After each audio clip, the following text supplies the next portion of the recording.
1 महीने का हो, 8 महीने का हो, 9 महीने का हो, 10 महीने का। नारी का अगर गर्भ है तो बुजुर्ग लोग भी करते हैं, उनको ये भले नहीं मालूम होगा कि क्यों गेरू लगाते। गेरू नहीं, लाल चंदन की 3 रेखा नारी को अपने पेट पर खींच लेना चाहिए। क्या होता है तो कहा बच्चा विपरीत पैदा नहीं होता, बच्चा स्वतंत्र होता है। गर्भवती नारी का जब गर्भ रहता है और उस समय पर गर्भ में जब संतान रहती है और ग्रहण, चंद्र ग्रहण हो चाहे सूर्य ग्रहण हो, ग्रहण अगर पड़ता है तो परिवार में, शास्त्रों में ऐसा वर्णन आता है कि गेरू, गेरू मतलब लाल चंदन। कौन सा चंदन? जम के बोलो जरा। लाल चंदन। ये गेरू तो बाद में आप लोगों ने उधर पे लगाना चालू करा, पर नियम यह है कि गर्भ में अगर बच्चा रहता है तो ग्रहण पड़ता है, चंद्र ग्रहण पड़े, सूर्य ग्रहण पड़े, तो जो नारी का गर्भ रहता है, भले वो 3 महीने का हो, 2 महीने का हो, 1 महीने का हो, 8 महीने का हो, 9 महीने का हो, 10 महीने का, नारी का अगर गर्भ है तो बुजुर्ग लोग भी करते हैं, उनको ये भले नहीं मालूम होगा कि क्यों गेरू लगाते। गेरू नहीं, लाल चंदन की 3 रेखा नारी को अपने पेट पर खींच लेना चाहिए। क्या होता है तो कहा बच्चा विपरीत पैदा नहीं होता, बच्चा स्वतंत्र स्वस्थ अच्छा पैदा होता है, सुखी पैदा। आप में से कितनी माताएं जो जानती हैं इस बात को? हाथ उठाओ जरा। जानती हैं सर कि जब गर्भ में बच्चा रहता है तो माताएं कह देती, सास कहती थी बेटा थोड़ा गेरू लगा लेना, पेट में थोड़ा सा गेरू लगा ले, थोड़ी सी मिट्टी लगा ले, थोड़ा सा कुछ पेट पर लगा ले, क्योंकि ग्रहण पड़ रहा है। क्यों? अगर ग्रहण पड़ी हुई संतान जन्म लेगी तो ये अपने ही धर्म का विरोध करेगी, सत्य का विरोध करेगी, गलत मार्ग पर चलेगी।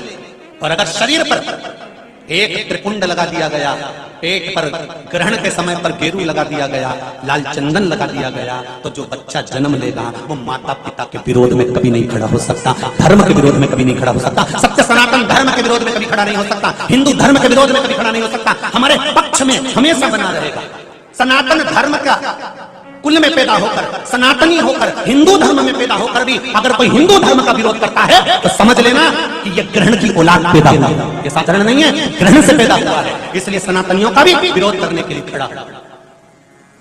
और आप सबसे निवेदन है, जब ग्रहण पड़े गर्भ पर, भले गेरू की 3 लाइन खींच लो, चाहे लाल चंदन की 3 लाइन खींच लो, पर अपने गर्भ पर गेरू लगाना जरूरी होता है, क्योंकि बच्चा अपने माता पिता की भी नहीं सुनता अगर ग्रहण का भाव उस बच्चे पर पड़ जाए। अगर माता पिता को अपनी सेवा करवाना है तो गर्भस्थ बालक को जब ग्रहण पड़े तो शरीर पर थोड़ा सा त्रिपुंड लगा लेना चाहिए। क्यों? क्योंकि बुजुर्ग माँ बाप की जिंदगी खराब नहीं हो। कई बेटे ऐसे होते हैं माता पिता को नहीं गिनते, कई बेटे ऐसे होते हैं माँ बाप को 2 रोटी नहीं देते, वृद्धाश्रम में छोड़ आते हैं। समझ लो कि ये ग्रहण के पैदा बुजुर्ग माताएं बहुत पहले से कहती आई हैं, शायद यहाँ पे भी जितनी बुजुर्ग माताएं बैठी होंगी वो जानती होंगी।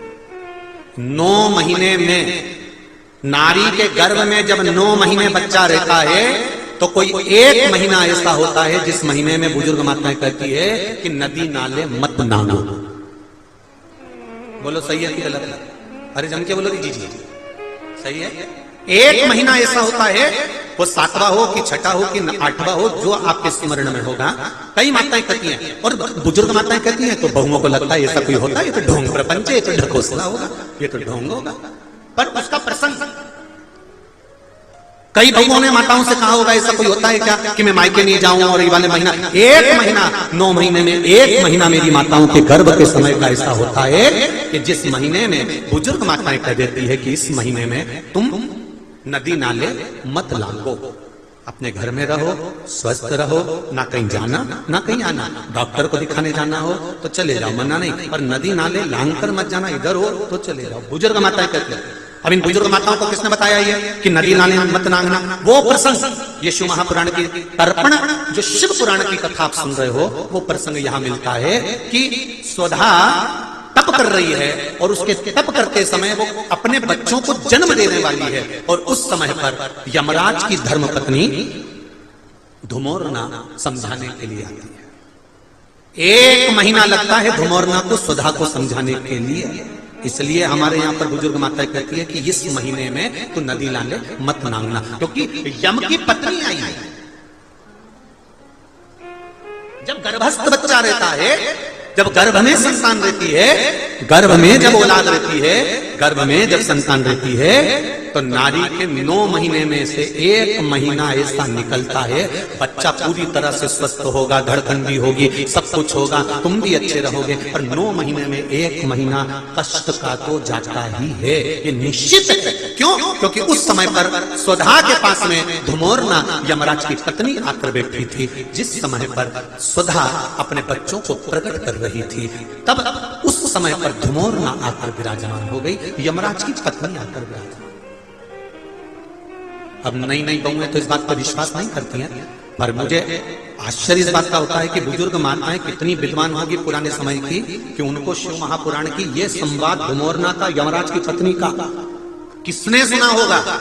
और ये बुजुर्ग माताओं को भी मालूम, इनकी सास ने और उनकी भी सास ने और उनकी भी सास ने, मतलब सनातन हिंदू धर्म कितना पुराना सनातन धर्म है, जरा विचार करिए कि वो आज तक चले आया। शिव महापुराण की कथा कहती है, जन्म के बच्चा जब जन्म लेता है, जन्म के 1 महीने पहले अगर 1 लोटा जल शमी पत्र समर्पित कर शिव जी पर चढ़ा दिया जाता है, तो नारी के गर्भ से जो बच्चा होता है वो कभी विकलांग नहीं हो सकता, मंदबुद्धि नहीं हो सकता, विवेकवान। नारी के गर्भ में संतान है, नारी के गर्भ में संतान। और एक बात और स्मरण रहे, नारी अगर गर्भस्थ बच्चा है और नारी को ऐसा लग रहा है कि ये जरूर कुछ परेशानी, कुछ कष्ट जीवन में आने वाला है, हो सकता है मेरे बच्चे को शंका जो होती है, उस समय पर भी स्वधा का स्मरण मूल हो जाता है, स्वधा का स्मरण।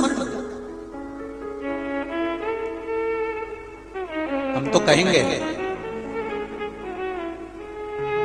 कई लोगों ने भ्रम पैदा कर रखा है, कई लोगों ने भ्रम पैदा कर रखा है। कई महाराज लोग कह देते हैं कि जब गर्भ से नारी रहे तब शंकर भगवान को ना छुए, शिवलिंग का स्पर्श ना करे, शंकर जी को छुए नहीं। ना जाने कौन से महाराज ने कह दिया, एक आध बार मिल जाए तो पकड़ के सी और लिया, जिसने कहा। जब शिव महापुराण की कथा कर रही है, अकाल मृत्यु वो मरे जो काम करे चंडाल का, और काल उसका क्या बिगाड़े जो भक्त हो महाकाल का।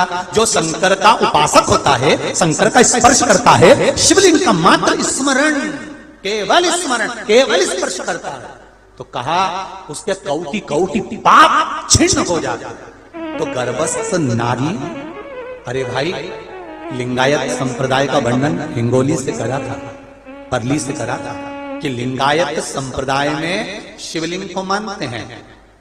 बच्चा गर्भ से जन्म लेता है, मां जब तक बच्चे को दूध नहीं पिलाती, जब तक उसका गुरु मंत्र नहीं हो जाता, उसको लिंगायत संप्रदाय के संत आकर जब तक गुरु मंत्र नहीं दे देते, तब तक नारी उसको दूध तक नहीं पिलाती। यहां तक वर्णन, विचार करिए जरा। तो फिर कौन ने कह दिया कि शंकर भगवान के शिवलिंग को छूना नहीं चाहिए, गर्भवती नारी को स्पर्श नहीं करना चाहिए? और कौन सी पुराण में लिखा है, कौन से शास्त्र में लिखा है?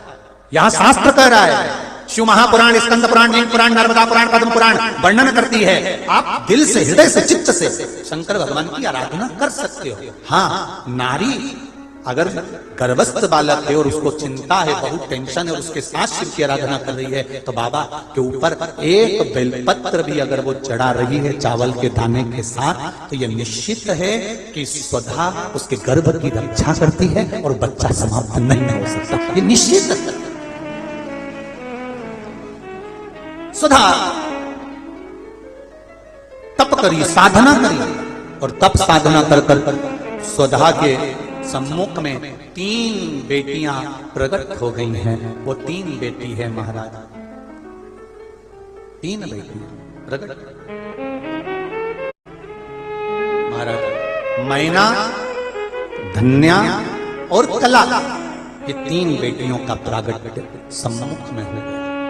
आप देखेंगे कल की कथा में कि मैना, धन्या, कला, इन तीनों के नाम से जिसको स्वप्न में सांप दिखते हो, मरे हुए व्यक्ति नजर आते हो, या घर में बार बार घात आ रही होती है, तो पितरों की 3 लड़कियां मैना, धन्या और कला, इन तीनों के नाम से पीपल के पत्ते की बंदरवाल कैसे बांधी जाती है जिससे घर में सांप भी नहीं निकलते, स्वप्न में सांप नहीं दिखते और घर में कोई गलत कार्य नहीं होता। जैसे बच्चे गलत संगत की ओर नहीं जाते, मदिरापान जुआ वेश्यावृत्ति